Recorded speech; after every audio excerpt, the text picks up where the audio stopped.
से बेन को देखते हैं जिसके दादा उसे एक छुपे हुए खजाने की कहानी सुना रहे थे। इस खजाने के बारे में बहुत कम लोगों को पता था। अब सालों बाद जब बेन बड़ा हो चुका था तो उसने कुछ और लोगों के साथ मिलकर उस खजाने को ढूंढने का फैसला किया। बेन को अपने दादा की कहानी से थोड़ा अंदाजा था कि ये कहाँ हो सकता है। उसके दादा ने उसे एक नोट दिया था जिस पर एक नाम लिखा था। उसने हिसाब लगाया कि ये नाम एक पुराने जहाज का है। उसके एक दोस्त रायली ने उस जहाज की लोकेशन का पता लगाने में उसकी मदद की। जब वो लोग इस जहाज को ढूंढने निकले तो बेन ने हिसाब लगाया कि वो जहाज जरूर बर्फ की इस चादर के नीचे छुपा होगा। उन्होंने काफी देर तक खुदाई की और आखिरकार जहाज मिल ही गया। बेन ने सबको ये खबर दी और फिर इयन का धन्यवाद किया जो उनका साथी था और इस पूरी खोज में सारा पैसा उसी ने लगाया था। हालांकि लोग बेन और उसके परिवार को हमेशा से पागल कहते थे क्योंकि वो एक ऐसे खजाने को ढूंढ रहे थे जिसके होने का किसी को अंदाजा ही नहीं था। खैर अब बेन अपनी टीम के साथ उस जहाज में घुसा। जब उन्होंने आसपास देखा तो उन्हें एक कमरा मिला जिसमें बारूद के ढेर सारे डब्बे थे। थोड़ा और अच्छे से ढूंढने पर बेन को एक डेड बॉडी मिली जो एक डब्बे को पकड़ी हुई थी। जब उसने चेक किया तो उस डब्बे में एक पैकेज था और उसके अंदर एक पाइप थी। बेन सोचने लगा कि इस पाइप में इतना भी क्या खास है कि इसके लिए कोई अपनी जान दे गया। तभी उसने देखा कि पाइप पर कुछ लिखा था। उसने अपना खून इस्तेमाल करके समझने की कोशिश की कि आखिर उस पर लिखा क्या है। जब उसे वो लिखावट समझ आई तो वो समझ गया कि ये एक और सुराग है। ये बात इयन को बिल्कुल पसंद नहीं है।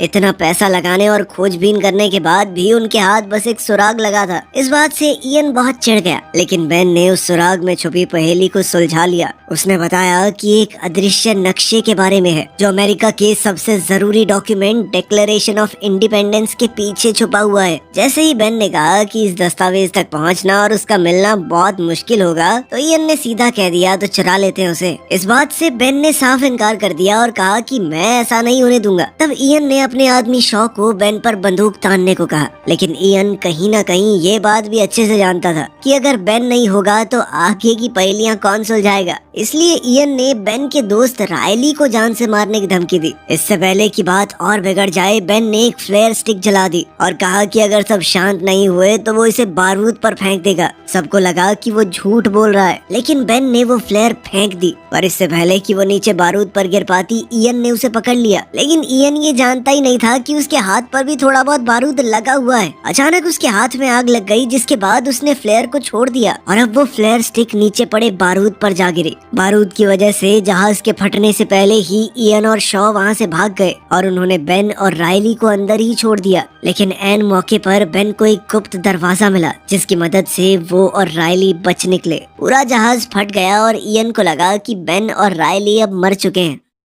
शहर लौटने के बाद बेन और रायली FBI के हेडक्वार्टर्स गए और उन्हें एक टिप दी कि कुछ ही दिनों में एक आदमी डिक्लेरेशन ऑफ इंडिपेंडेंस को चुराने वाला है। लेकिन उनकी इस बात पर किसी ने विश्वास नहीं किया। फिर वो दोनों नेशनल आर्काइव्स म्यूजियम गए जहाँ वो डॉक्यूमेंट मौजूद था। उन्होंने वहाँ के डायरेक्टर एबिगेल से मिलने की कोशिश की, लेकिन जब उन्होंने उसे वो कहानी सुनाई और बताया कि इस डॉक्यूमेंट के पीछे एक नक्शा छुपा है तो एबिगेल ने उनकी बात पर विश्वास नहीं किया। उसे लगा कि उनकी सारी बातें झूठी हैं। जब वो एबिगेल के ऑफिस से निकल रहे थे तो दोनों ने उस दस्तावेज को देखा और उसे कुछ देर तक निहारते रहे। अभी अचानक बेन ने कहा कि हमें इसे चुराना होगा ताकि ये इयन के हाथ तो ना लग पाए। इस पर रायली ने कहा कि इसे चुराना इम्पॉसिबल है, यहाँ पर सिक्योरिटी देखी है तूने। इसके बाद उसने बेन को लाइब्रेरी में ले जाकर डिटेल में बताया कि ये डॉक्यूमेंट कितनी सिक्योर जगह पर है। लेकिन बेन ने कहा कि हमें कुछ ऐसा करना है कि वो इस डॉक्यूमेंट को वहाँ से हटाकर प्रिजर्वेशन रूम में शिफ्ट कर दे। वहाँ सिक्योरिटी काफी कम है। हालांकि रायली को इस प्लान पर कुछ खास भरोसा तो था नहीं, लेकिन फिर भी वो बेन की मदद करने के लिए मान गया। फिर दोनों ने प्लान ढंग से बनाना शुरू किया। उन्हें सबसे पहले एबिगेल के फिंगरप्रिंट्स चाहिए और फिर प्रिजर्वेशन रूम के कोड्स चुराने होंगे। इसके लिए बेन ने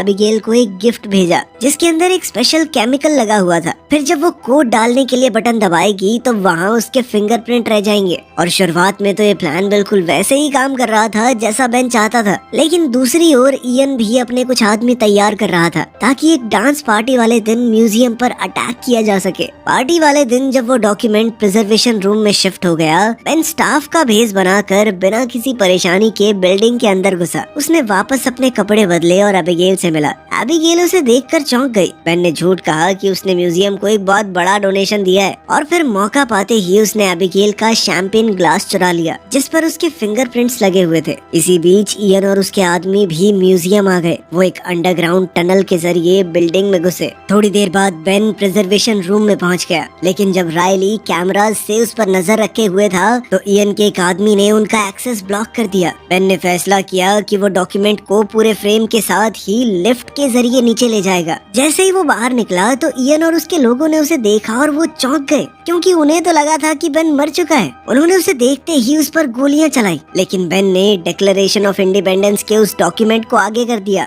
उस पर बुलेट प्रूफ ग्लास लगा था जिसने बेन को बचा लिया। आखिरकार किसी तरह बेन लिफ्ट में घुस गया और उसने डॉक्यूमेंट को उसके प्रोटेक्टिव कवर से बाहर निकाला। जैसे ही बेन बाहर निकलने लगा उसने एबिगेल की नजरों से बचने की कोशिश की, जिसने ये कंफर्म कर लिया था कि बेन का नाम गेस्ट लिस्ट में था ही नहीं। इसके बाद बेन म्यूजियम के एक स्टोर में छुप गया, लेकिन जब वो डॉक्यूमेंट के साथ वहाँ से निकलने लगा तो कैशियर ने सोचा कि वो डॉक्यूमेंट की कॉपी चुराने की कोशिश कर रहा है जो बिल्कुल सेम साइज में वहाँ सेल पर थी। उसने बेन से कहा कि तुम्हें पेमेंट करनी होगी वरना सिक्योरिटी बुला रही हूँ मैं। बेन ने वहाँ से चुपचाप बचकर निकलने के चक्कर में कार्ड से पेमेंट कर दी क्योंकि उसके पास ज्यादा कैश नहीं था।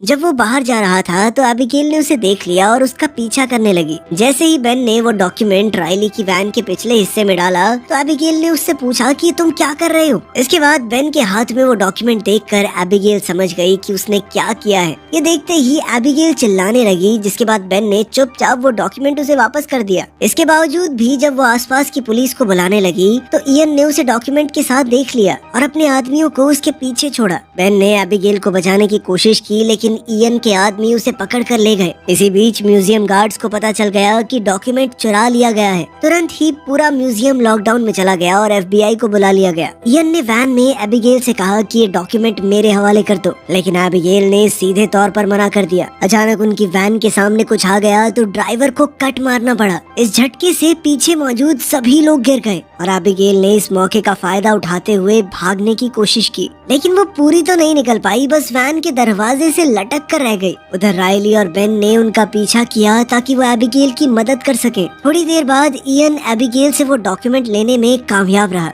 तभी बेन ने मौका देखकर एबिगेल को रायली की वैन में खींच लिया, जिससे उसकी जान बच गई। वो लोग अब मेन रोड से हट गए, लेकिन जब इयन ने रुकने के बाद डॉक्यूमेंट खोला तो उसे पता चला कि वो तो नकली है। बेन उन्हें चकमा देकर भाग गया था। एबिगेल बहुत नाराज थी कि बेन ने वो डॉक्यूमेंट चुराया और अब वो किसी गुंडे के हाथ में है। लेकिन तभी बेन ने असली डॉक्यूमेंट निकाला और बताया कि उसने एक नकली भी खरीद लिया था ताकि अगर कुछ प्रॉब्लम हो तो असली वाला सेफ रहे। बेन ने ये भी बताया कि मैंने सिर्फ डॉक्यूमेंट इसलिए चुराया था ताकि इयन उसे न चुरा ले, क्योंकि वो खजाना ढूंढने के लिए बेताब है। जब बेन और रायली ने सोचा कि डॉक्यूमेंट के पीछे कोई केमिकल लगाकर क्लू ढूंढते हैं तो एबिगेल ने साफ मना कर दिया। उसने कहा कि ऐसे तो ये खराब हो जाएगा, लेकिन रायली ने उसे टेंशन ना लेने को कहा क्योंकि वो भी ऐसा कुछ नहीं करने वाले जिससे ये डॉक्यूमेंट खराब हो। लेकिन उनके पास जो सामान तैयार पड़ा था वो बेन के घर पर है और बेन अब वहाँ जा नहीं सकता क्योंकि FBI उन्हें ढूंढते हुए पहले ही वहाँ पहुँच गई होगी। उसके पास कैश नहीं था तो उसने म्यूजियम में अपना कार्ड इस्तेमाल किया था और अब उनकी लोकेशन को ट्रैक किया जा रहा होगा।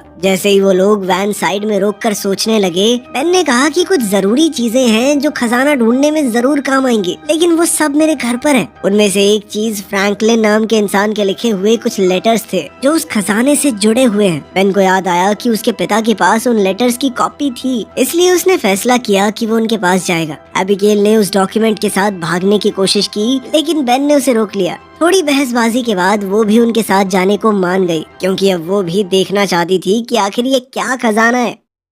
इसी दौरान FBI एजेंट सेड्यूस्की ने बेन के घर पर रेड की। उन्हें वहाँ बेन की काफी सारी चीजें मिली, वो चिट्ठियाँ भी जिनके बारे में बेन बात कर रहा था। साथ ही उसने अपने लोगों को बेन के परिवार वालों का पता लगाने को कहा। थोड़ी देर बाद बेन अपने पिता पैट्रिक के घर पहुँचा। पैट्रिक ने कहा कि मेरा एक ही सपना है कि तुम मुझसे मिलने आए, लेकिन खजाने के बारे में नहीं। जिस पर बेन ने कहा कि हाँ, तो मैं आपसे मिलने ही तो आया हूँ। पापा बेटा साथ में टाइम स्पेंड करेंगे, मजा आएगा। बस एक बार वो लेटर्स होंगे आपके पास, वो दे दो मुझे, फिर करते हैं टाइम स्पेंड। इस बात से पैट्रिक बहुत गुस्सा हो गया। उसने कहा कि किसी की गलती से सीखते हो कि नहीं तुम? मैंने अपनी पूरी जिंदगी इस खजाने को ढूंढने में झोंक दी, तुम भी अपनी जिंदगी ऐसे ही खराब करना चाहते हो? उसने कहा कि ऐसा कोई खजाना है ही नहीं, ये सिर्फ देश के दुश्मनों को गुमराह करने के लिए बनाया गया है, ये बस ऐसे ही कहानी बना दी है किसी ने। लेकिन बेन ने अपने पिता की बात पर ध्यान नहीं दिया। थोड़ी देर बाद जब उन्होंने उस डॉक्यूमेंट के पिछले हिस्से की जांच की तो उन्हें कुछ खास कोड्स मिले जो उन चिट्ठियों से जुड़े हुए हैं जिनके लिए वो यहाँ आए थे। जब बेन ने दोबारा पैट्रिक से वो चिट्ठियाँ मांगी तो पैट्रिक ने कहा कि मैंने तो पहले ही उन्हें फिलाडेल्फिया के एक म्यूजियम को दे दिया है। ये सुनकर बेन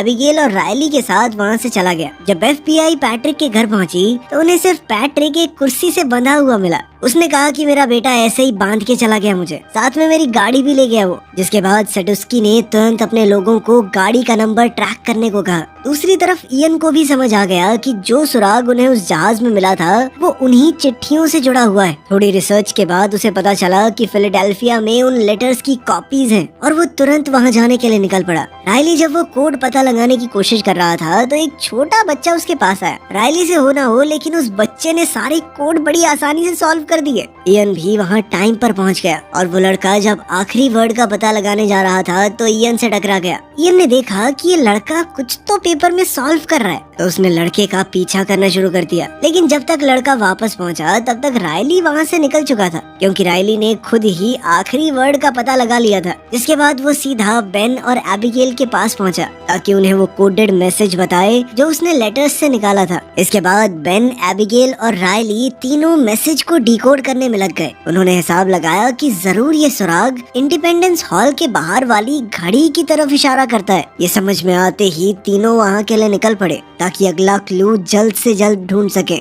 वहीं दूसरी तरफ इयन ने भी उस स्कूल वाले लड़के को पैसे देकर ये पता लगा लिया कि आखिर उसने रायली को क्या बताया था। जल्द ही इयन भी इंडिपेंडेंस हॉल की तरफ निकल पड़ा। वहाँ बेन ने घड़ी की डायरेक्शन को फॉलो किया और देखा कि दीवार की एक ईंट पर एक खास निशान है। उसने उस निशान वाली जगह से ईंट हटाई और अंदर एक पुराना सा चश्मा मिला। ये एक खास तरह का चश्मा था। बेन तुरंत एबिगेल और रायली के पास गया और उन्हें वो चश्मे दिखाए। फिर बेन ने वो चश्मा पहना और डिक्लेरेशन ऑफ इंडिपेंडेंस के पीछे वाले मैप को देखा। तब उसे एक खास निशान दिखाई दिया और उसके पास ही कुछ शब्दों में लिखा हुआ मैसेज भी था। लेकिन उसी वक्त उन्होंने देखा कि इयन अपने लोगों के साथ वहाँ घूम रहा है, तो उन्होंने फैसला किया कि वो अलग अलग हो जाएंगे। एबिगेल और रायली के पास वो डिक्लेरेशन डॉक्यूमेंट था और वो जल्द ही उसे साथ लेकर निकल गए। इयन से बचते बचते वो दोनों काफी दूर निकल गए। लेकिन एक वक्त ऐसा आया कि एक बस उनके बहुत करीब आ गई और उनकी टक्कर होने ही वाली थी। इसी अफरा तफरी में इयन ने उनसे डिक्लेरेशन का वो डॉक्यूमेंट छीन लिया।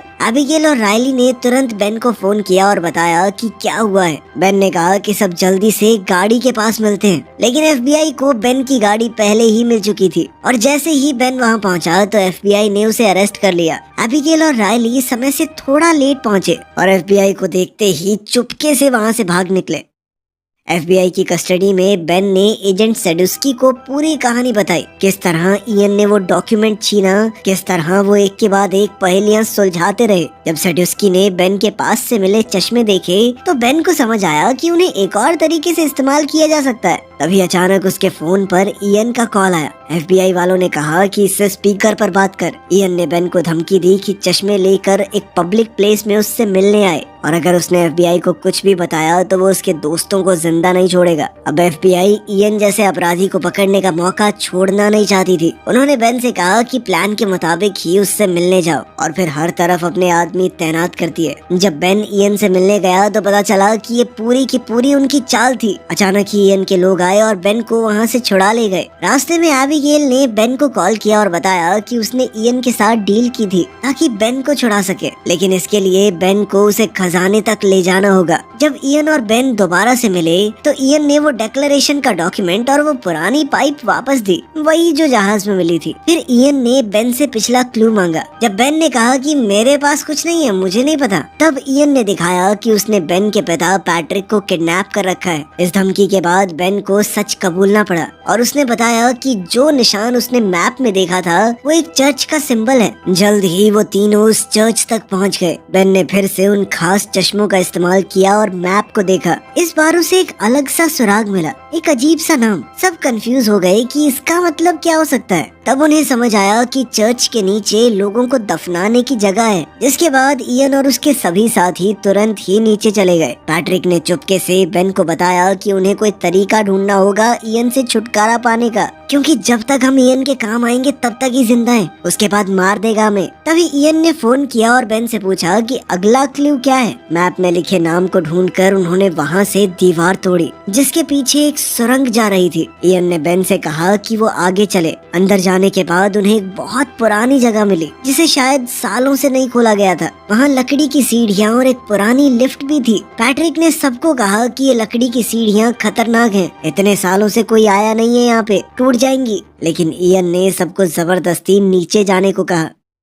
जब सभी लोग उन सीढ़ियों से नीचे उतर रहे थे तभी अचानक से बहुत सी सीढ़ियां टूट गई। इस घटना में शॉ नीचे गिरकर मारा गया। अब वो पूरा हिस्सा टूट रहा था और बाकी सबको लिफ्ट के ऊपर कूदकर अपनी जान बचानी पड़ी। उस लिफ्ट ने उन्हें खाली कमरे में ले जाकर छोड़ दिया। इयन ने बेन से पूछा कि खजाना कहाँ है। बेन ने दिखावा किया कि उसे भी कुछ नहीं पता। इयन ने गुस्से में उन्हें धमकी दी कि अगर बेन ने कुछ नहीं बताया तो वो उन्हें यहीं पर छोड़कर चला जाएगा। तभी पैट्रिक ने कहा कि अगला सुराग इस लालटेन के अंदर है। उसने ये भी कहा कि ऐसी ही एक लालटेन बॉस्टन की चर्च में भी है, तो खजाना शायद वहीं पर होगा। इयन फिर भी उन्हें वहीं छोड़ के चला गया, ये कहकर कि जब मुझे खजाना मिल जाएगा ना तो वापस आऊंगा तुम लोगों के लिए। इस पर रायली ने परेशान होकर कहा कि हम यहीं मरने वाले हैं। तब बेन और पैट्रिक ने रायली और एबिगेल को बताया कि उन्होंने इयन से झूठ कहा था, वो लालटेन तो सिर्फ एक डिस्ट्रैक्शन थी। फिर उन्होंने एक और क्लू ढूंढा जो उन्हें एक नए कमरे तक ले गया। उस कमरे के अंदर की जगह को देखकर ऐसा लग रहा था मानो उनसे पहले कोई और वहाँ आ चुका हो।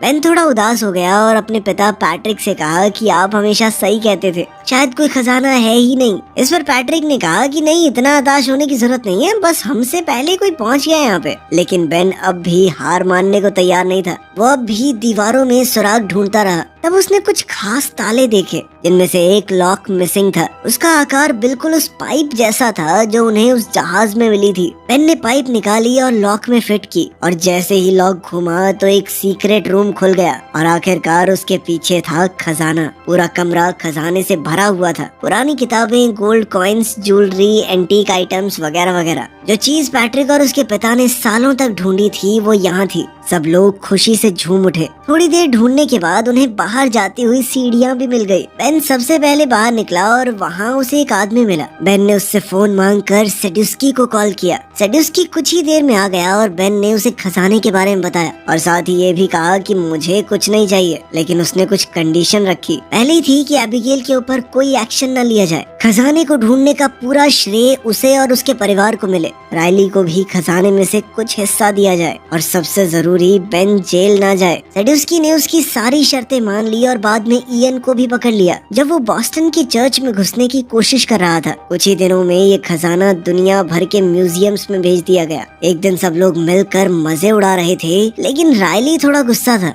उसने बेन से कहा कि तुमने सरकार का दिया हुआ पैसा ठुकरा क्यों दिया। रिकी ने कहा कि भाई इतना कुछ था, कुछ तो ले लेते। बेन हंसा और आगे से जवाब नहीं दिया। रायली अपनी नई कार में बैठा जिससे पता चलता था कि उसे भी बढ़िया पैसे मिले हैं सरकार से। खैर उसके जाने के बाद हमें पता चलता है कि बेन और एबिगेल ने शादी कर ली है और आखिर में वो अपने नए घर के